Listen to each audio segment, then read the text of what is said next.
they don't do that. They had skirmishers out here. And these fences act like barbed wire. And it slows them down and breaks up their formation and exposes them to fire a little bit longer. Why do they not take them down? I don't know. They just don't. Got it? All right? So, keep going.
Watch and share this on your Facebook.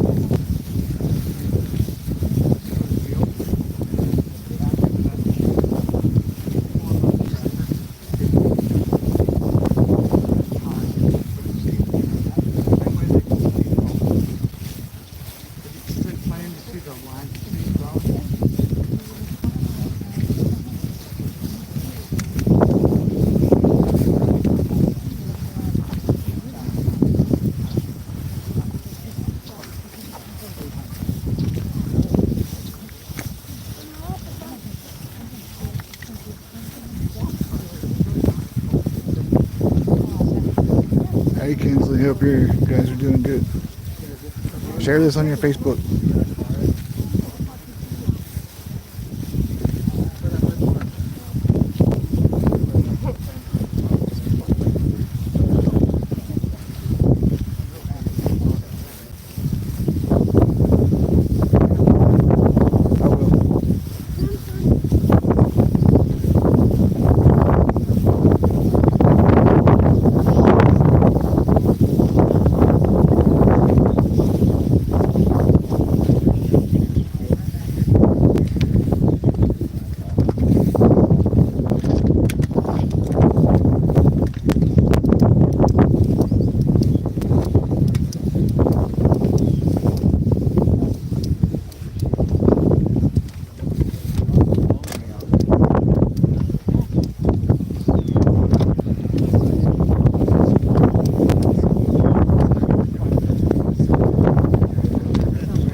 public service announcement. Don't forget to drink water.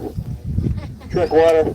So if we had a Navy corpsman out here, he'd say, drink water, change your son. That's what Navy corpsmen say all the time. Navy corpsman will tell you if you're wounded from the waist down, it's foot powder, and if you're wounded from the waist up, it's Motrin. So drink water. Okay, good. And don't forget to check the ticks. This is tick stand, tick bill, right? Okay, so what the heck is this? What is this thing here? This is a Union Monument. Why is there a Union Monument in the middle of this field? This is 1st Massachusetts. These are skirmishers. Skirmishers. These are scouts. Okay? 1st Massachusetts means the guys been around a long time. And they're real good at this. Okay? Now what a skirmisher is you send out a couple of companies and your early warning. Gain contact with the enemy and hang on to the enemy, so the enemy doesn't get away. You don't want to get surprised. And you're only going to put a couple companies out because skirmishing goes on forever. And you rotate the companies out here. So maybe you send 2 companies out and they're out here for 3-4 hours, and then you send 2 new companies out and those guys go back. Because remember, a soldier has only got 40 shots in his cartridge box. And if you're firing 2 a minute, 40 shots is like 20 minutes worth of ammo. That's not a lot of ammo. So a skirmisher, their job is to come out here and just annoy the enemy. Take a couple shots here and there. And why are we lining them up along a fence? Well, because they're 20 years old. And this is a field full of crops, tall crops. If I line them up on the fence, I know where they are. Well, I know it sounds kind of silly, but if you've ever had a bunch of 18-year-old Marines, you kind of not want to know where they are at any given time. The fence is also important because the soldiers will lean their weapon on the fence. And soldiers get scared. And when they get scared, they start breathing hard. When they breathe hard, the weapon goes up and down. And if you can rest the weapon on a fence, it's going to make it much more accurate. It's easy to keep track of. Now, these guys are not standing shoulder to shoulder. They're spread out, maybe 10 yards apart. Because you don't want to spread them out in a big open field with tall crops, because if you lose one, you're never going to find them. But if you put them along the fence, they're easier to keep track of. Okay? So these Union men are out here, and this is the skirmish line. And here comes 13,000 Confederates against about maybe 60 Union men. 13,000, 60, okay? So if you're one of these skirmishers, what are you going to do? You're going to take a couple shots and run, okay? So, the most dangerous time for a skirmisher is coming back into his own lines. You don't want to get shot by your own people, okay? So, the fence that we were at before, that's probably about 300 yards. That's about max effective range. Why is 300 yards effective range for a rifle? Because at 300 yards, the bullet has enough power to go through your rear uniform and wool underwear. Can you hit something beyond 300? Yeah, but it's going to bounce off. And you're going to get bruised and maybe broken bones. Maybe if you hit him in the head, you'll kill him. But, so, they're going to hold their fire until the Confederates get to about that last fence. And then, how many shots do you think you can get off before they get close? I don't know, 3 or 4, and then you're going to bolt. And that depends on how many shots you have left in your cartridge box. And remember, these guys are carrying their wounded too. And how many men does it take to carry a wounded guy? 4.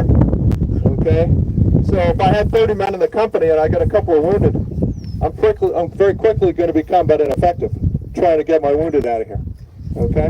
So these Confederates, as they're coming up, they can't shoot back because the orders are to not shoot.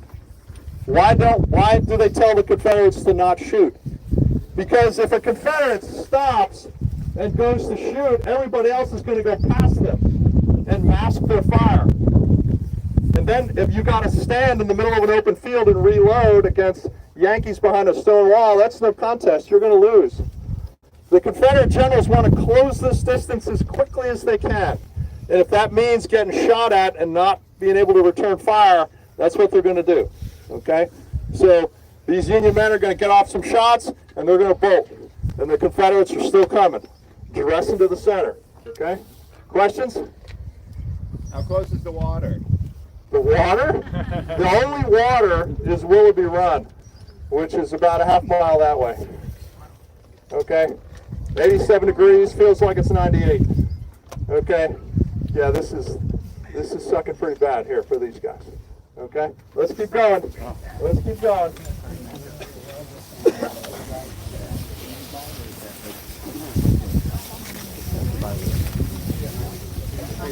Can I go back to the truck? No.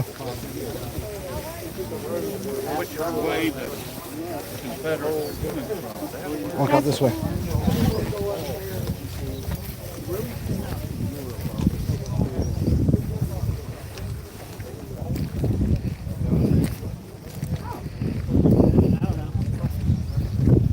I think it's field rat. I spent a little too much time on golf ground.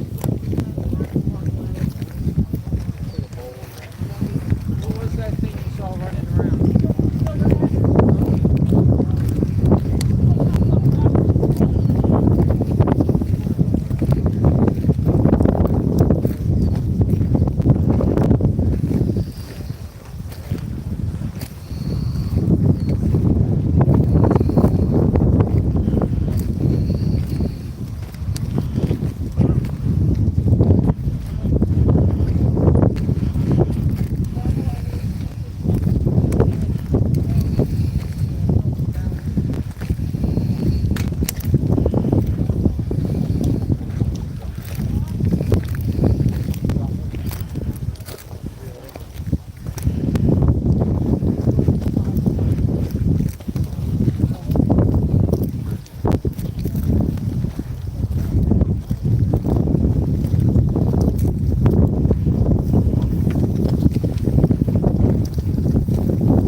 Be on the lookout for musket balls or arrowheads. Be on the lookout for musket balls or arrowheads.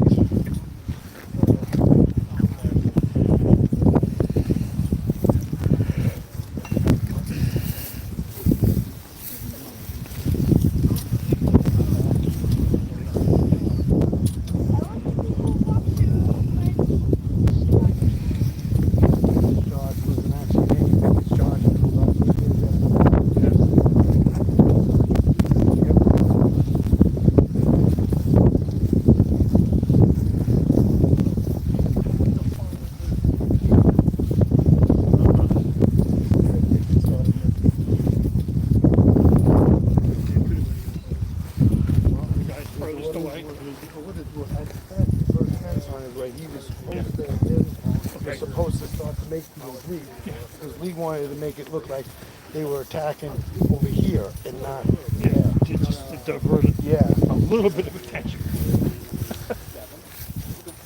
And at the same time, when the cavalry stopped is when they were supposed to commence the attack again on Culp's Hill and Roundhouse. So they would take the reserves and move them over. Yeah.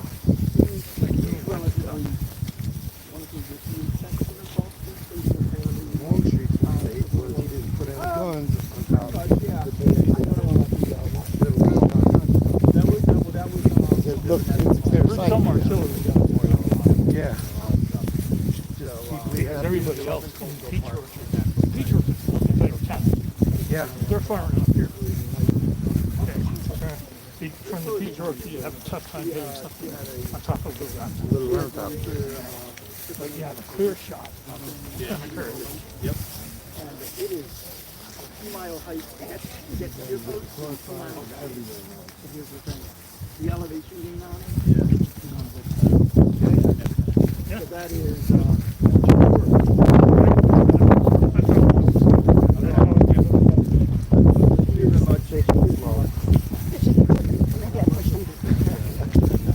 Don't worry about me walking back. You just walk to that fence. I'll drive around and pick you up. haven't planted it yet. But they will. Some farmer leases this land from the They did. and it's a pretty good deal. Oh, yeah. Because we get to see the fields being utilized as they would have been. And they would have been. Not necessarily the same crops.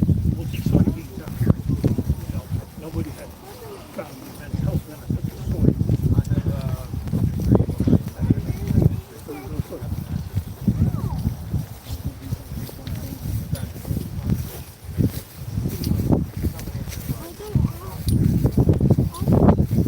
They're the hot.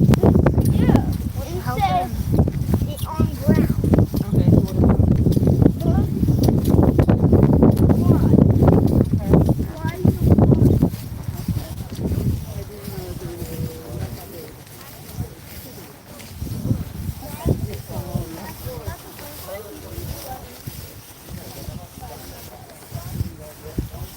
Well, this is an interpretive map that the Confederate but this would have been Pickett's guys covering this ground.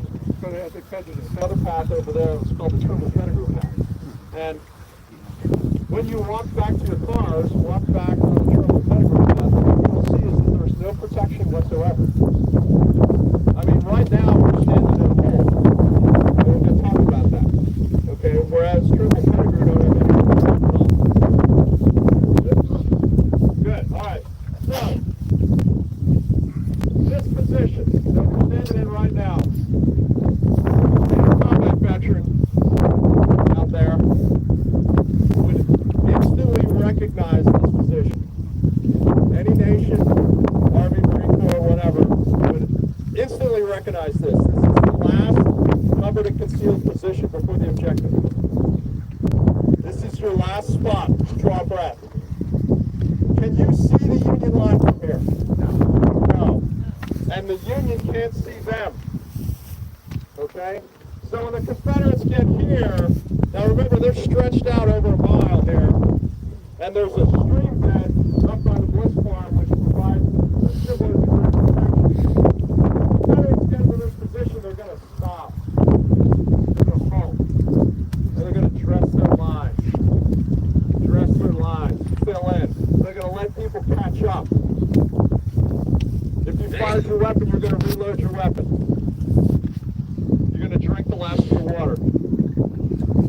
Because here shortly, you're either going to be drinking Yankee water or you're going to be dead. So drink the last of your water. And they're going to line these guys up, and they're going to get ready for the last part of this attack. The Union watched them do this. And the Union are, if you listen to Shelby Foote or read Stars and Their Courses, they talk about the Yankees they're dressing their lines like how dare they be that confident that they're going to win, that they can stop under fire and dress their lines. Now, they're still not getting hit with rifle fire, but the Union artillery fire is going to get kind of inaccurate here because the Union can't see the target. The Union artillery is still pitching it out here, but they can't see where it's landed. So the artillery fire is going to get a little bit easier on the Confederates. What about the round tops? The round top's a different story. Yeah, because you can see Benjamin Rittenhouse's 6 guns up there, because Hazlitt's dead by now. And so he's able to shoot into the side. And then you've got McGilvery's guns that are going to start coming into action. But in general, the fire is going to get a little easier for these guys. Now, this is all public land. And every citizen is entitled to a peck of fruit a day. Read the superintendent's compendium, right? Apples, peaches, in theory cherries, although I've never seen a cherry tree out here. So if you come out here in August, help yourself. A peck, okay? You can't clear them out, but you can get some. Apples look good, taste good. The peaches look terrible, but they taste pretty good, so I put them in a cobbler or a crisp or something like that. But you can taste the courage. But it's your land, okay? It's your land. So you're welcome to help yourself when you come out. All right. Questions on last cover and concealed position before the objective. Got it? This is all Pickett. Pickett is coming, yes, this is Pickett's guys, and they're closing in. Remember in the movie, you see the Fedori barn? My boys, I can't see my boys, right? So they're closing in here because Pickett is separate from Troop and Confederate, and they won't come together until they hit the Emmitsburg Road. So you still won't see those other Confederates out on the other side. You know, why do military guys get so freaked out about the lay of the ground? Because it stops bullets. This is why military guys are always looking at the battlefield with the curvature of the ground. This is very important because you can use this curvature to keep you alive. Okay? We're coming on. Let's keep going. Let's keep going.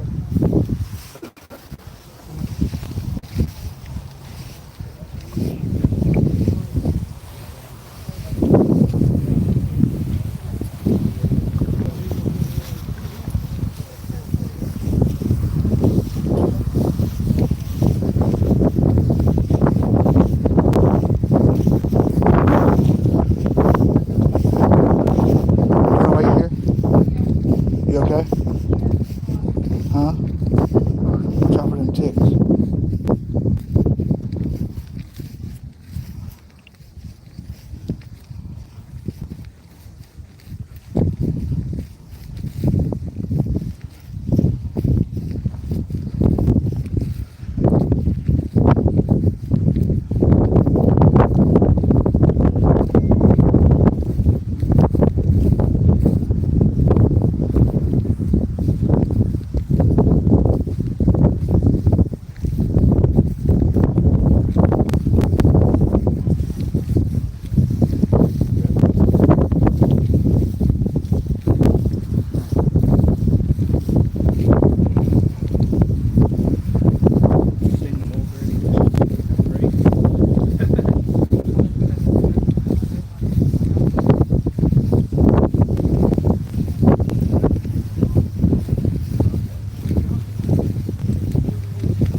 No, all my teachers think I'm a genius.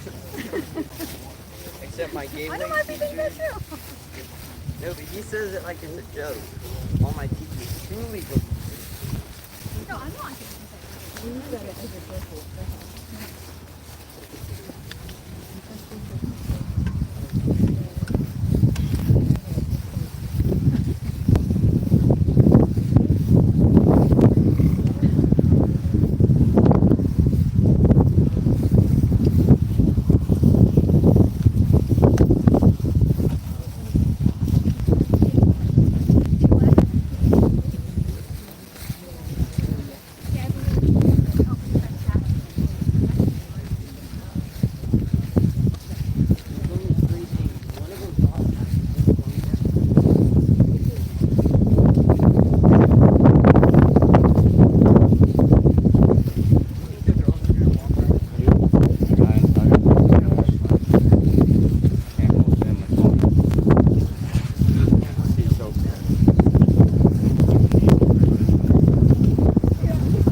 Drink water, change your socks. It would have been here at the time of the battle.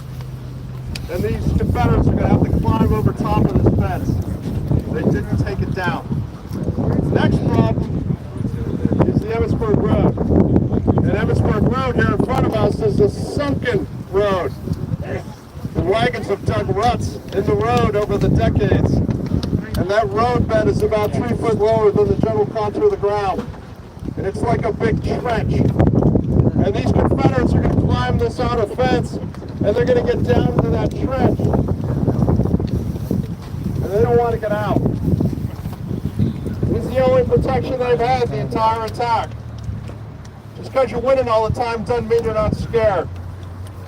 But the majority are going to keep moving, not all of them. A lot of the guys won't get out of the trench. But the majority are going to keep moving. And then they're going to have to cross the next fence. And that's what we're going to talk about next. All right, Mr. Law Enforcement Ranger, we ready to go? We're ready when you are. You don't want to. I go there.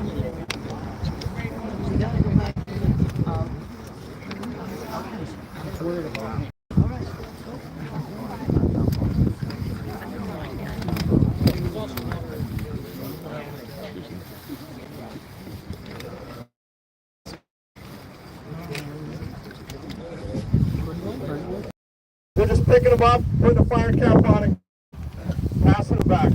Someone else to load. So, You know the percentage that were rifles? say again? Do we know the percentage of rifles versus people? But about 90% of these men have rifles and about 80% have muskets. Okay, and the muskets, the men will do what's called buck and ball, where they'll open up the cartridge and put some buckshot in and then close it back up. If you're only good for 100 yards, you want the most power you can. Muskets are 69 caliber. Well, think about how big a 50 cal is. A 69 is bigger than that. Okay, these muskets are huge bullets. Okay? So when the Confederates cross this fence, they're going to start taking horrendous casualties. You've seen what's called the Elliott burial map. You go to the visitor center, you look at on the wall, Elliott burial map. I got an excerpt of it right here. Every mark is a grave. Right off to our north are 3 burial pits with 1,000 Confederates. They bury them where they fall. We're not dragging these Confederates around, okay? 1,000 Confederates out there. After the war, or after the battle, they'll take the Union men and take them to the Soldiers' National Cemetery. The Confederate dead will stay in the field for 10 years in mass graves until the South can raise enough money to afford to have them men dug up and moved. Then they'll only get 2/3 of them. So there are still 1,200 Confederates on the battlefield today in unmarked graves. Do we know where they are? Yeah, we pretty much do. Okay? That's why we don't want relic hunting here. It's just one big graveyard. So, the Confederates are going to cross, and now, finally, they're not going to run, they're going to trot, they're going to jog. This is called quick time. You still don't want to run because you still got a long way. You don't want to be out of breath when you get into the Yankee lines. So they're going to start to jog right here. Now you're going to get the rebel yell. They've held it in up until this point. Now they're going to start to yell. And now they're going to start moving across this field. So let's just go about halfway up to the stone wall.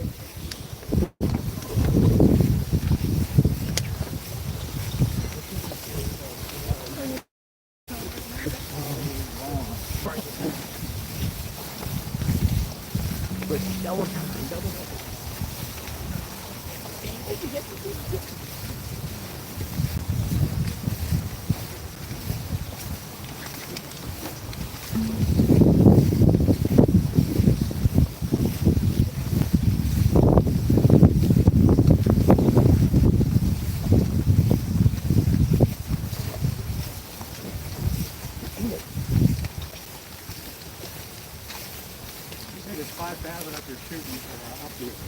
Water shooting, or maybe 1,000 shooting. There's a lot of guys reloading. I mean, because you can only fit so many on the wall at any given time. So one guy. Where'd you get that shirt? MarkDice.com. Still a lot of bullets. MarkDice.com. Okay, let's hold up right there, please. Check out Mark Dice on YouTube.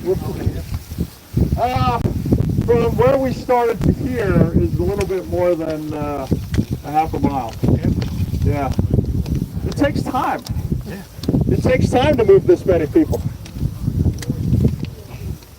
I mean, nobody wants to be up there by themselves. You want your friends on both sides of you.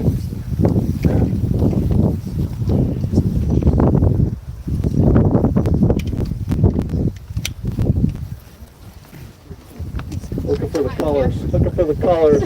There it is.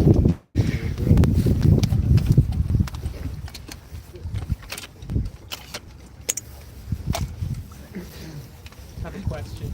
Sure. At this point, how many casualties have the Confederates taken? Hard to say. Hard to say.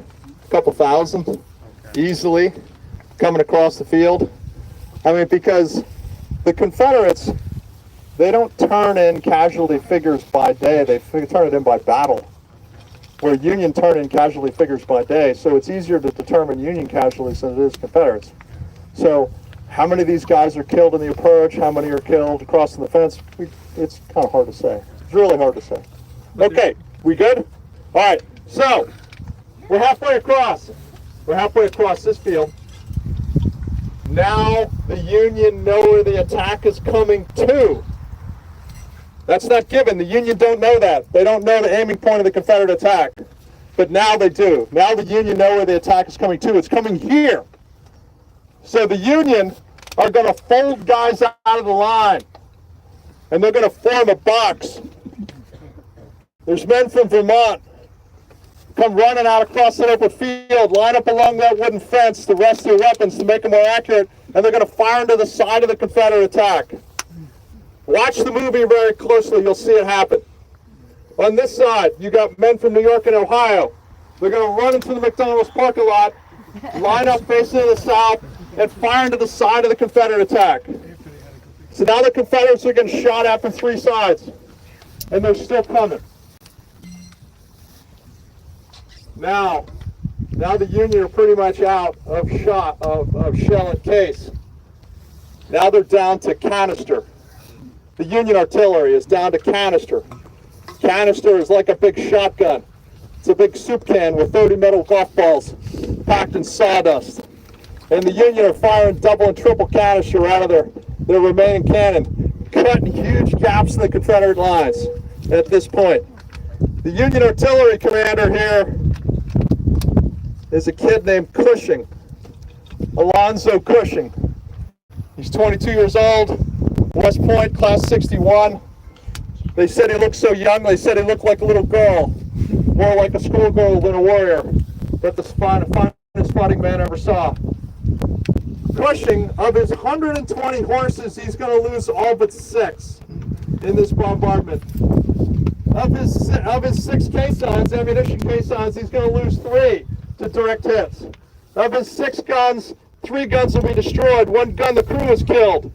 Lieutenant Cushing himself is badly wounded in the abdomen. His intestines are hanging out. He's going to have to pick his intestines up and dust them off and stuff them back in. He's going to get shot in the chest. He's refusing medical attention. He's going to stay with his guns and continue to return fire.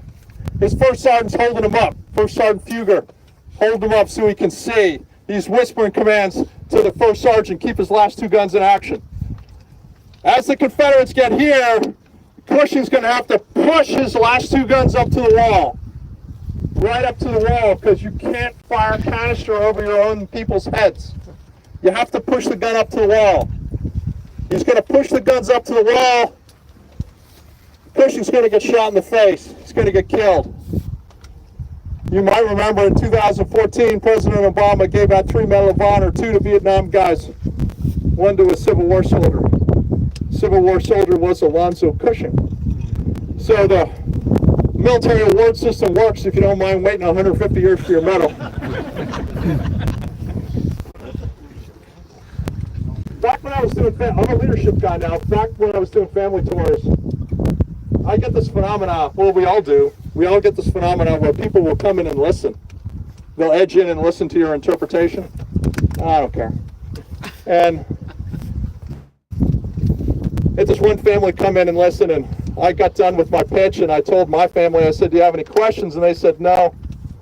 And I looked at this new family and said, do you have any questions?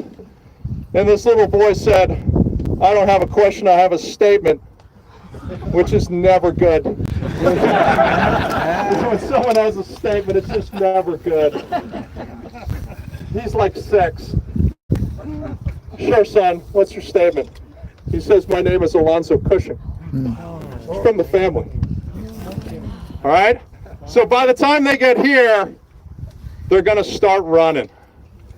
You might as well run, because now you're getting pounded by musket fire, you're getting pounded by canister, you're getting pounded on the sides. Might as well run. Wool uniform, wool underwear, dysentery, rice, 1,200 calories, dehydrated, 11-pound rifle. Might as well run. Let's go.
Not done yet. Not done yet.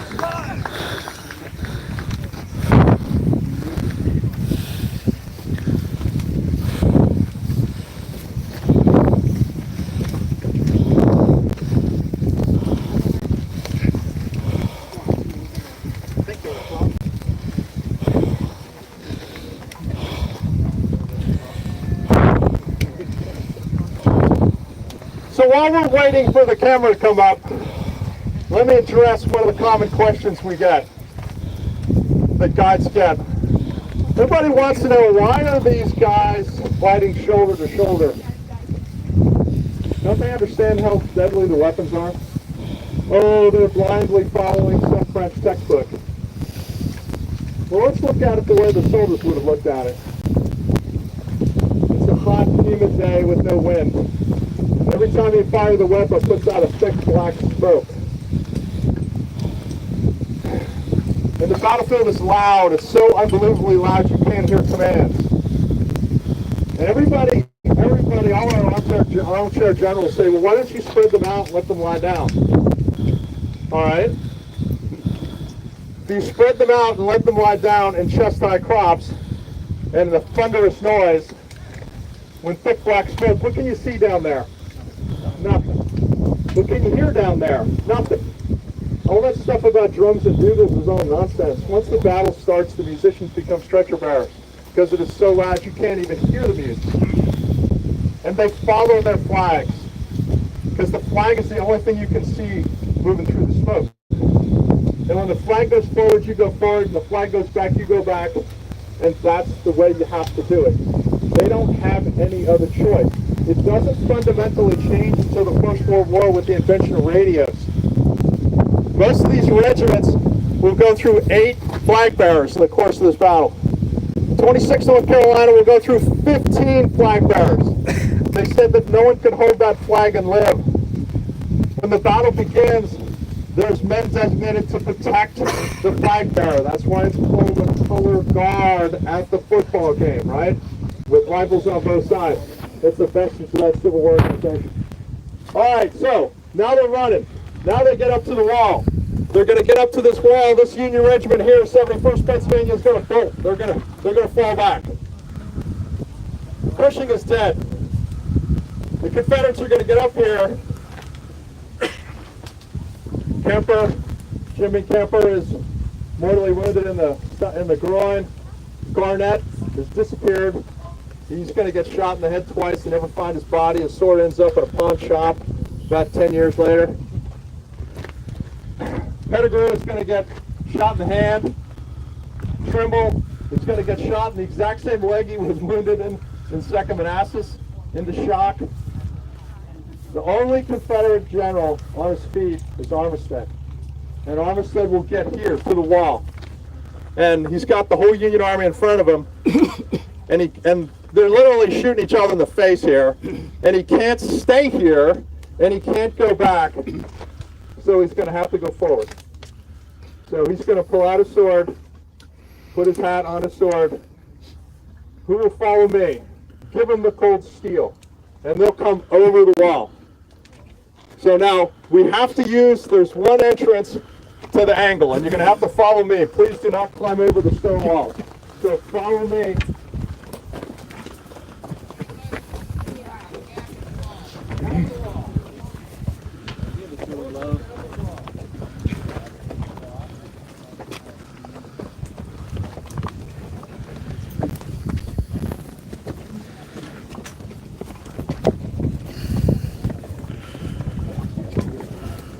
Time, guys. We don't need any more casualties.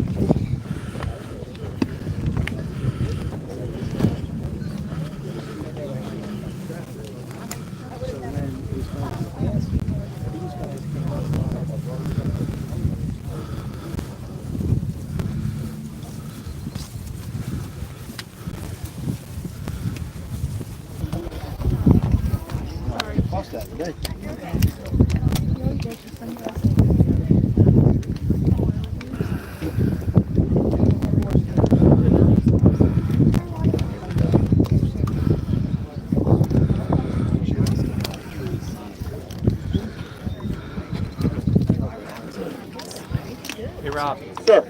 Someone wanted to know if any of these trees would have been here, like this tree.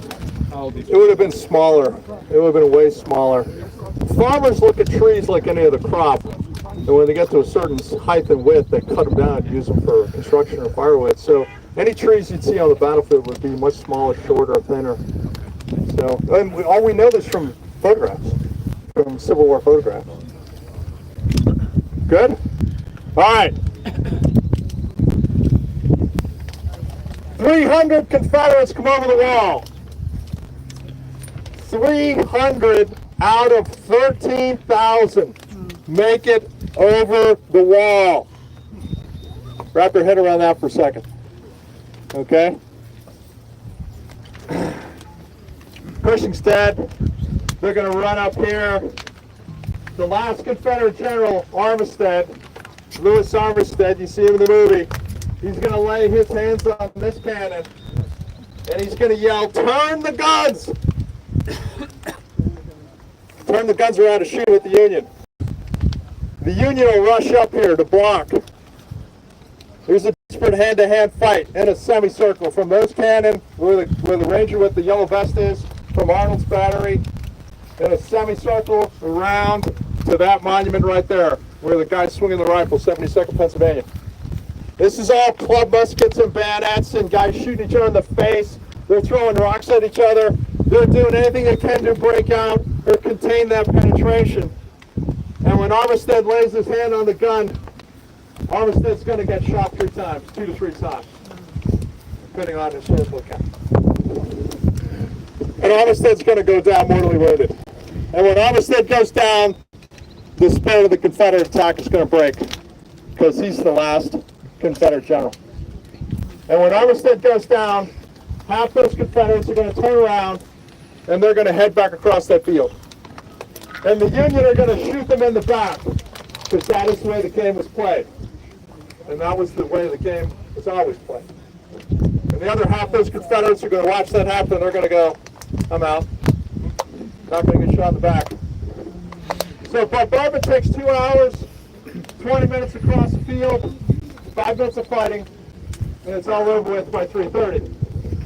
So compared to the first 2 days of the battle, Pickett charge is over in a flash, really fast. On the 4th of July, nothing happened. It rains, biblical rain. After every major battle in history, it always rains. I can't explain that, it just does. It rains so hard that the wounded will drown in the fields. News of the fall of Vicksburg will come in. And when Lee finds out about the loss of Vicksburg, it confirms in his mind the decision to retreat. And he's going to put his wounded out in a wagon train 17 miles long. 17 miles of ambulances. And he's leaving 7,000 wounded men behind that are too badly wounded to move. He's going to pull his army out on the 5th of July. Union Army will chase him. But the Union Army is wrecked. It's literally out of ammunition. All the best Union generals have been killed or wounded. It's raining continuously for the next 10 days straight. There'll be a series of battles between here and the Potomac River. Most of it in knee-deep mud. Monterey Pass, Greencastle, Boonesboro, Funkstown, Hagerstown, Williamsport, Falling Waters. One long continuous fight. But they just can't catch them. And by the 14th of July, the Confederates make it back across the Potomac River, and that will end the Gettysburg campaign. Now back here at Gettysburg, this place is a wreck. 21,000 wounded men left behind in this town for 2,000 civilians to take care of. And remember the vacuum cleaner who's gone through and stolen everything. So the townspeople are destitute. You have to bring in 2 non-government organizations, Christian Commission, Sanitary Commission, to relieve the suffering of the people so that they in turn can relieve the suffering of the wounded. The governor of Pennsylvania will come out here to survey the damage. And the governor will be horrified by what he sees, because there are 8,000 dead men and 5,000 dead horses and mules that have been cooking in the July heat for a week. Because you got 21,000 wounded, and the wounded take priority over the dead. And the dead are all black and bloated and swollen and stinking, and there's billions of flies. You can smell this battlefield in Harrisburg, which is 40 miles away. Y'all know what road sale smells like. Just multiply that by like 1 billion. The townspeople have to take a handkerchief soaked in peppermint oil, put it over their mouth and nose, then go about their business. And the governor is going to get together with some local lawyers, and they're going to come up with a plan for a federal cemetery to get the federal government to pay for it. And they're going to buy up the rest of Cemetery Hill. Okay? They're going to buy up the rest of Cemetery Hill. And they're going to bury the Union men there. Just the Union men. Confederate dead will stay in the field for 10 years. Mass graves until the South can raise enough money to have their men dug up and moved. And then they'll only get 2/3 up. By November, they decide to dedicate the cemetery. They bring in a very gifted speaker, a guy named Edward Everett, former governor of Massachusetts, former Secretary of State. He's going to speak for 2 hours from memory. From memory. And it's a great speech. Everybody loves it. And they invite the president to make a few appropriate remarks. And President Lincoln will get up and he will speak for 2 minutes. 272 words, Gettysburg Address. Most famous speech in American history. And the president's going to say a few things, but one thing he's going to say is that future generations will not only remember what we say here, but they can never forget what they did here. And that's why you're here today, is to remember what they did here. War goes on for 2 years. 620,000 Americans killed in this war. That's like 7 million people being killed today, based on percentage population. And what I've done is passed out the 6 sentences of the Gettysburg Address. And I'm going to ask you good people to read it.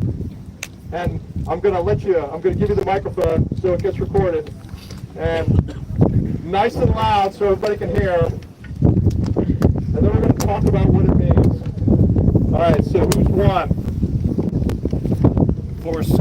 7 years ago, our fathers brought forth on this continent a new nation, conceived in liberty and dedicated to the proposition that all men are created equal.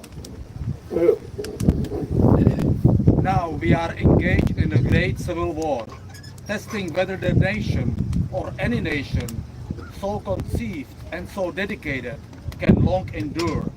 We are met on a great battlefield of that war. We have come to dedicate a portion of that field as a final resting place for those who here gave their lives that that nation might live. It is altogether fitting and proper that we should do that. Excellent. But in a larger sense, we cannot dedicate, we cannot consecrate, we cannot hallow this ground. The brave men, living and dead, who struggled here have consecrated it, far above our poor power to add or detract. The world will little note nor long remember what we say here, but it can never forget what they did here. It is for us, the living, rather, to be dedicated here to the unfinished work which they who fought here have thus far so nobly advanced. It is rather for us to be here dedicated to the great task remaining before us, that from these honored dead we take increased devotion to that cause for which they gave the last full measure of devotion, that we here highly resolve that these dead shall not have died in vain, that this nation under God shall have a new birth of freedom, and that government of the people, by the people, for the people shall not perish from the earth. Excellent. Thank you. Hook me back up, please.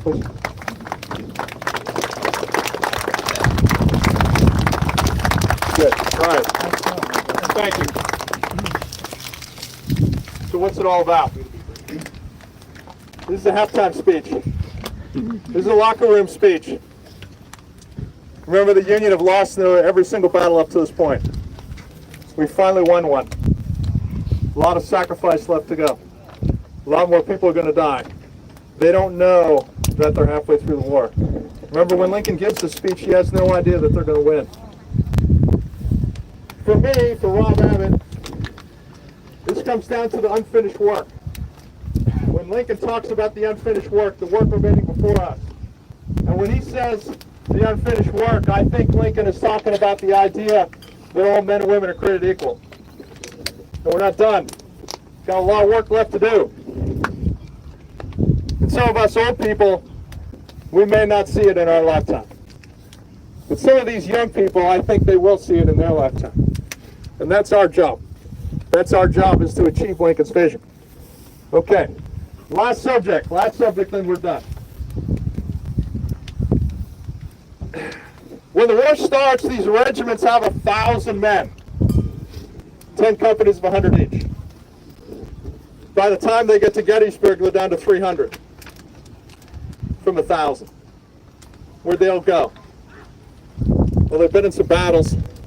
They've had some killed and wounded. They've had some guys run away, but not as many as you think, because you're all from the same hometown, and that makes 4th of July picnic a little awkward when these guys show back up again. Where the majority go is disease. Simple diseases like measles and smallpox. The biggest killer of Civil War soldiers is dysentery. They're going to get diarrhea from unsanitary conditions. They can't stay hydrated. They're going to die. Oh, well, they're not combat casualties. They're dead. They're not going home. Doesn't make any difference if you get killed by a fever or a 58 caliber ball. They're not going home. Remember, they're all locally recruited. By the time these regiments get to Appomattox or Bentonville, these regiments will be down to 70 from 1,000. So when the war ends, how many of those 70 men and women don't have PTSD? Zero. Zero? Kelvin? Absolute zero? Right? They didn't call it that back then. They called it soldier's heart. They thought it was a heart problem. They didn't realize it was a head problem. As horrible as Gettysburg is, they're going to fight Gettysburg about 8 times prior to Gettysburg, and then they're going to fight this battle again another 6 or 7 times before they get to Appomattox. So most of these soldiers will live through about 14 of these during the course of the war. Just the big battles, not even counting the skirmishing. So when the veterans get done, it's going to take them 20, 30 years to put these monuments up. Why? Because the soldiers are poor. They have no money. Most of these monuments are paid for by the veterans. And when they want to put a monument up, they have to go to the War Department. They have to submit a plan. And they have to say, this is what we want it to look like, here's what we want it to go, here's what we want it to say. And once it gets approved, then they have to go find a sculptor and get it costed out. And then they have to ride around the whole state of Minnesota to collect money, like real money. It's not Venmo and PayPal. They got to collect real money. And then they're going to pay it to the sculptor and get the monument created. And then they're going to have to transport it from like Minneapolis down to Gettysburg. And they have to get it in place on a pedestal. They have to put in flank markers. And they're going to have to pick a day for the dedication. And they're going to have to bring the survivors together. Now, if life expectancy is 38, how many of those 70 men and women are left? Maybe half. Look at the reunion photos. It's usually like 35 guys. And they're going to bring those veterans together, and they're going to, with their families, and they're going to tell stories, and they're going to give speeches, and there's probably some alcohol involved. And the veterans are going to lay hands on these monuments and remember the people that they lost, because they lost a lot of guys.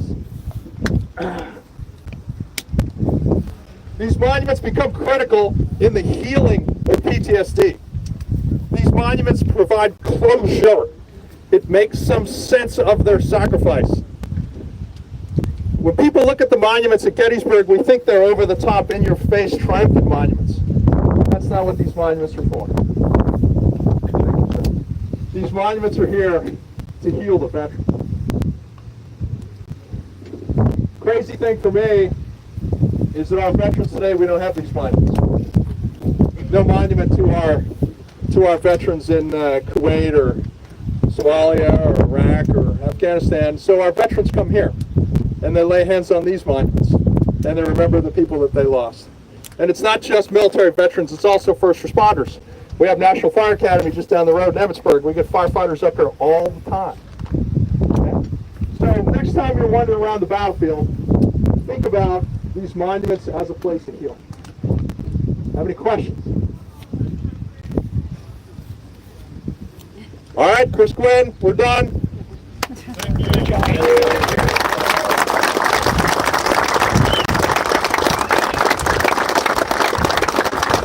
Drink water, change your socks. Done? Thanks for your service. Thank Well, you. thank you, sir.